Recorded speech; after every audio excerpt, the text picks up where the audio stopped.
Ya,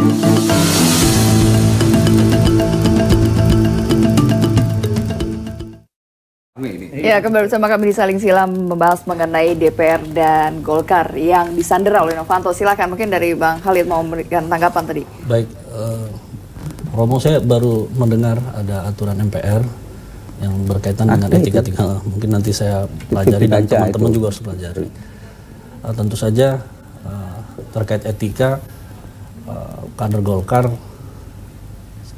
tetap mempertimbangkannya. Cuman apabila itu terkait dengan orang per orang, tentu saja kita tidak bisa mengukur dalamnya hati orang, kan gitu ya. Tentu itu ada di Pak Setia Novanto sendiri sebagai pihak yang terkait dengan urusan itu. Kalau Partai Golkar dengan hasil pleno tersebut sebetulnya sudah dalam poin ketiga kan sudah jelas, jika memang terbukti kalah dalam peradilan, Pak Setia Novanto diminta mundur. Apabila tidak mau mundur, kami bikin munaslup, artinya otomatis memilih ketua baru. Tapi masih menunggu proses pra-peradilan selesai. Tapi gini, persoalan etika itu sebenarnya pada pribadi seseorang, bukan kepada lembaga. Betul. Jadi ini persoalan adalah apakah orang memiliki yang namanya budaya malu atau tidak. Karena etika itu kepatuhan. Jadi kalau Imam kan mengatakan kepatuhan pada suara hatinya. Jadi kalau suara hatinya itu tidak tergerak, ya nggak bisa, karena etika itu imperatif, perintah. Jadi perintah yang dalam dirinya. Jadi menunggu kesadaran. Kesadaran di politik itu kan punya kesadaran. Jadi politik itu kesadaran tentang membangun sebuah kebaikan. Kalau dia menimbulkan ketidakbaikan, berita buruk, terus menerus, kemudian menimbulkan heboh, menimbulkan sesuatu yang menimbulkan polemik, dia harus tahu diri. Maaf, gitu loh. Romo, maaf, saya pikir Pak Setia Novanto, kalau kita lihat rekam jejaknya, punya etika seperti itu ketika saat dia mengundurkan diri sebagai ketua DPR. Mungkin kita harus masih ingat itu, dan itu mestinya apresiasi itu juga kita lekatkan. Dan kalau enggak kan tidak perlu lah 3 kali, kan harus tidak mungkir lah. Harusnya kalau dia punya etika kan datang, tidak sampai dramatis seperti itu gitu loh. Dan publik itu, Mas, tidak bodoh loh, Mas. Tentu saja. Tentu saja pro kontra di publik itu kita pertimbangkan, kita perhatikan. Tapi kita ketahui yang namanya publik itu, nanti Pak Setia Novanto mundur besok, terlambat terlalu, kenapa kurang cepat gitu ya. Atau Pak Setia Novanto menyatakan diri berusaha, kenapa ini harus mundur. Tekanan-tekanan publik semacam itu kan kalau kita klarifikasi, kalau harus kita jelaskan tentu agak sulit karena banyak sekali. Jadi secara institusional Partai Golkar tetap menghargai Pak Setia Novanto sebagai pribadi yang punya kewenangan dan kehendak personal sendiri yang kita tidak bisa mencampuri. Tapi sebagai Partai Golkar, kita sebagai pengurus telah menghasilkan satu keputusan yang menjadi panduan buat organisasi, juga buat Pak Setia Novanto untuk menjadi pilihan-pilihan politik dia. Jadi saya pikir juga publik mesti juga menyadari bahwa Pak Setia Novanto juga yang mengetukkan palu undang-undang pemilu. Pak Setia Novanto juga sebagai ketua DPR yang mengetuk undang-undang Ormas.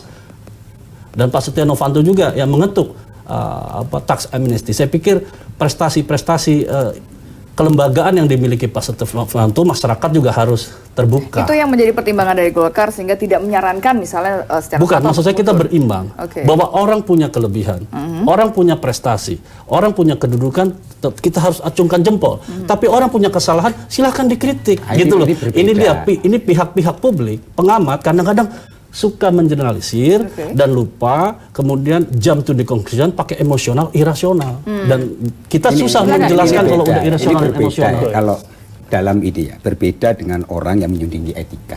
Etika itu adalah orang yang merasa dirinya tahu kalau dia bersalah, dia dengan satria mengakui itu. Itu etika. Mungkin dia prestasi luar biasa. Saya kira itu akan dilakukan Pak. Itu berarti gini, misalnya Presiden Jerman, kurang apa prestasinya? Hanya dia ketahuan memberi kata belice kepada saudaranya, itu belum dilaksanakan. Ketahuan menimbulkan heboh, mundur dia mundur karena itulah yang disebut yang namanya orang punya yang namanya suara hati taburasa. Silakan. Suara hati yang punya pendapat lain yang terkait dengan etika. Terkait dengan Setia Novanto, Romo berhak menyatakan demikian. Tapi saya sebagai warga negara dan juga kader muda Golkar melihat bahwa kegaduhan itu juga banyak dilakukan oleh tokoh-tokoh elit partai. Misalnya kita lihat kasus dulu, misalnya kegaduhan ditangkapnya Dirjen Hubungan menteri Perhubungan, Hupla. Itu menimbulkan kegaduhan. Kenapa menterinya tidak mundur gitu ya? Atau Menpora gitu ya. PSS yang ribut, kualitas kita olahraganya mundur, meribut kegemparan di masyarakat cinta sepak bola dan olahraga. Mengapa tidak mundur? Saya pikir kita memang dihadirkan dengan suatu hal yang ambivalen dan ambigu.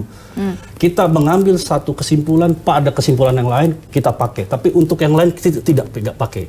Saya pikir etik itu pun harus dipertimbangkan, bahwa kita harus adil sejak dalam pikiran, kalau kata Pramudia Ananta. Tidak boleh menjudge begitu ya? Bukan Silakan. Saya kira enggak, ini kan sebenarnya berlaku untuk semua pejabat publik. Jadi semua bukan dia. Jadi saya kan bicara etika pejabat publik. Jadi semua pejabat publik harus punya itu. Saya tidak mengadili seseorang, tapi saya ingin katakan berdasarkan TAP MPR nomor 6 itu berlaku untuk semua pejabat publik.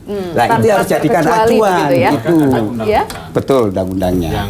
Yang apabila betul seorang yang menduduki pimpinan tersangka itu yaitu menyatakan berhenti sementara. Ada itu undang-undangnya. Berhenti sementara. Banyak orang yang berprestasi di Golkar. Saya kira beliau segera bagaimana, Pak Yuda? Bukan hanya berhenti sementara. Komitmen beliau akan mundur. Kalau nanti di pra-peradilan beliau menyatakan kalah di pra-peradilan. Dan itu akan dilanjutkan. Ya. Jadi kenapa harus menunggu sampai pra-peradilan begitu, Pak? Bagi kita junjunglah azas praduga bersalah ya. Karena proses peradilan ini harus kita jalankan. Harus kita buktikan. Sementara beliau merasa tidak bersalah. Ini ada ini di sini. Sekarang upaya hukum yang dilakukan beliau di pra-peradilan. Bagaimana? Kita hormati semua. Kalau pra-peradilan itu kan prosedur untuk mentersangkakan seseorang dianggap tidak mengacu kepada KUHP, tidak sesuai dengan prosedur. Nah, yang dipermasalahan bukan materi pokok dia salah dan tidaknya.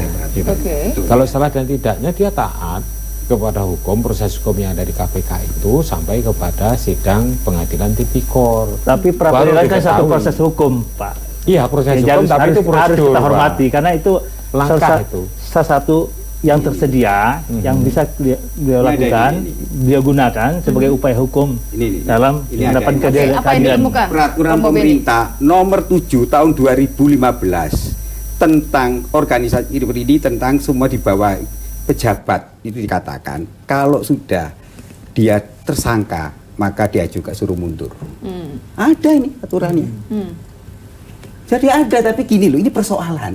Kita itu nggak mau menaati etika, itu aja masalahnya. Tadi dikatakan tidak terbiasa dengan budaya mundur. Dari itulah, kecuali diundurkan. Jadi problem kita adalah lemahnya etika ditegakkan.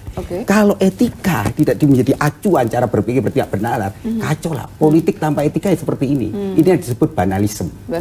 Banalisme ini yang terjadi. Semua itu tidak menghakimi, tapi ini saatnya bangsa ini maulah mengoreksi diri.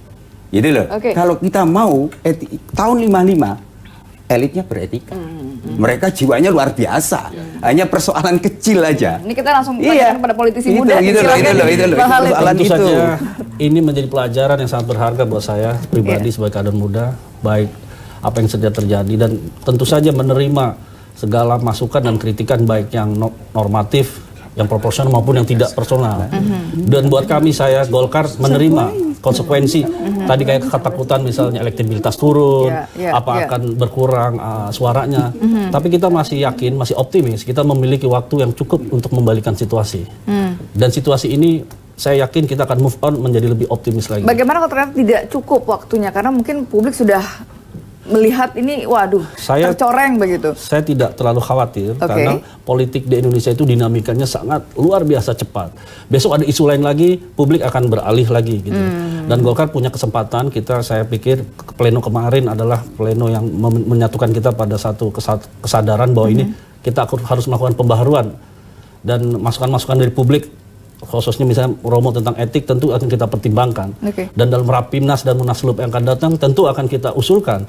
Misalnya ada ADRT yang dianggap tidak tepat dengan perkembangan zaman dan moral etik perkembangan politik yang masa depan, ya kita ajukan perubahan-perubahan ADRT sehingga kita bisa lebih maju lagi. Karena ADRT kami misalnya, ya tidak ada orang harus mundur kalau misalnya terlibat dalam kasus tapi hukum? Belum ada inkrah ya nggak mesti mundur gitu. Asas praduga tak bersalah yang kita ajukan. Baik, kita akan lanjutkan kembali perbincangan di Saling Silang usai pariwara berikut.